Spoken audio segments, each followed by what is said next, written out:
Harut व Marut कौन थे, बाबुल का कुआं कहाँ है और हारूत व मारूत का जादू किस तरह का था।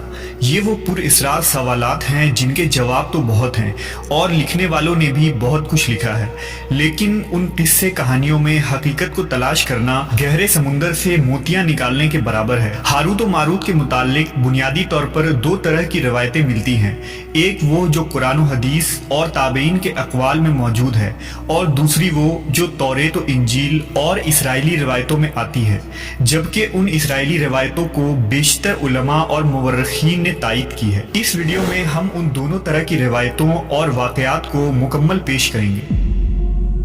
रिवायतों के मुताबिक हज़रत इदरीस अलैहिस्सलाम के ज़माने में एक मरतबा आसमान और ज़मीन के दरमियान से पर्दों को हटा दिया गया तो फरिश्तों ने ज़मीन में आबाद इंसानों को देखकर ताज्जुब किया और बोले, या रब्बुल आलमीन, हम तो गुनाह के करीब भी नहीं जाते, जबकि ये बनी आदम गुनाहों में इतने मुब्तला हैं।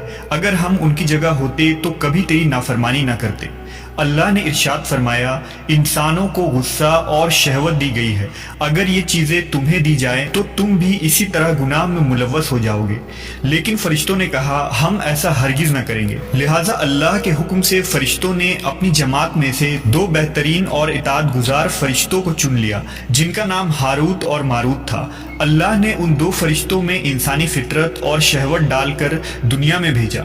वो शहर बाबुल में दो खूबसूरत इंसान बनकर आए और काजी के काम पर मुकर्रर हो गए, जहां वो लोगों के दरमियान फैसले किया करते थे।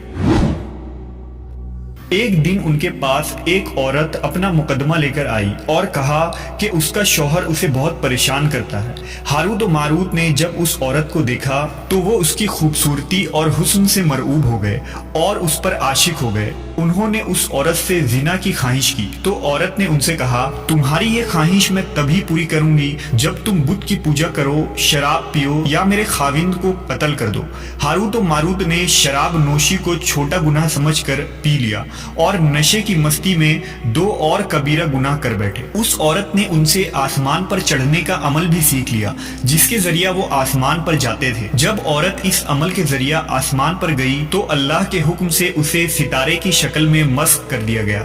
चूंकि उस औरत का नाम जोहरा था, इसलिए वो सैयारा जोहरा कहलाया, जिसे आज वेनस कहते हैं। इस गुनाह की वजह से हारूत व मारूत खुद वो इसमें आजम भूल गए जिसे पढ़कर वो आसमान पर जाते थे, और बतौर सजा उन्हें बाबुल के एक कुएं में उल्टा लटका दिया गया, जहां वो ता क़यामत यूं ही कैद रहेंगे।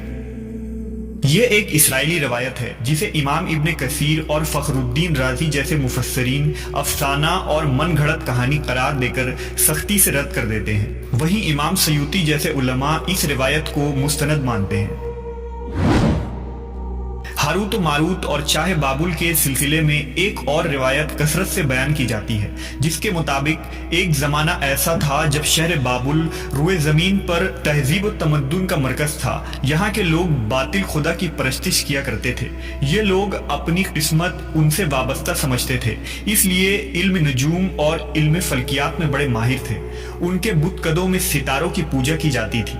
ये लोग जादू, तंत्र मंत्र, सिफली को बहुत अहमियत देते और इस इल्म के जरिया मुआशरे में खूब फसाद फैलाते थे। ये लोग तिलिस्म, जादू, तंत्र मंत्र में बहुत आगे बढ़ गए। उनमें बड़े बड़े जादूगर मौजूद थे।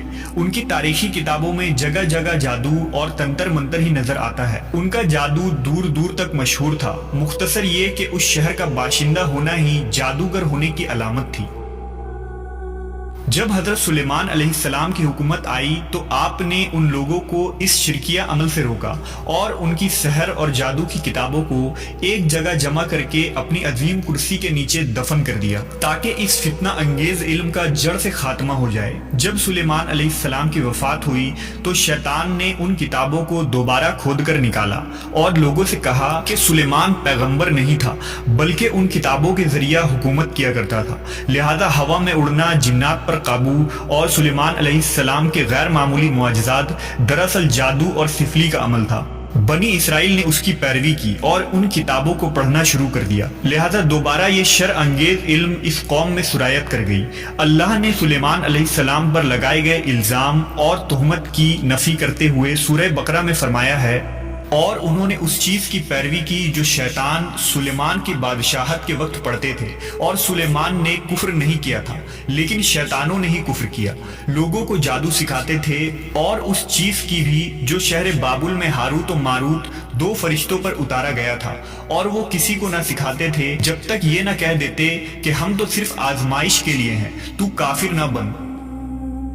لہذا جب یہ سحر کا علم بابل میں عام ہو گیا اور لوگوں کی تکلیف اور پریشانی کا باعث بن گیا، تو اللہ نے دو فرشتوں کو انسانی صورت میں مامور کیا کہ وہ جادو کے عوامل اور اسے باطل کرنے کا طریقہ لوگوں کو سکھائیں تاکہ وہ جادوگروں کے فساد اور شر سے محفوظ رہ سکے۔ لیکن یہ تعلیمات غلط مقصد کے لیے بھی استعمال ہو سکتی تھی۔ حالانکہ وہ فرشتے لوگوں کو تنبیہ کرتے تھے اور ان کے لیے صراحتاً کہتے تھے کہ یہ تمہارے لیے ایک طرح کی آزمائش ہے، لیکن پھر بھی وہ لوگ ایسے کاموں میں پڑ گئے جو انسانوں کے لیے ضرر اور نقصان کا باعث تھا۔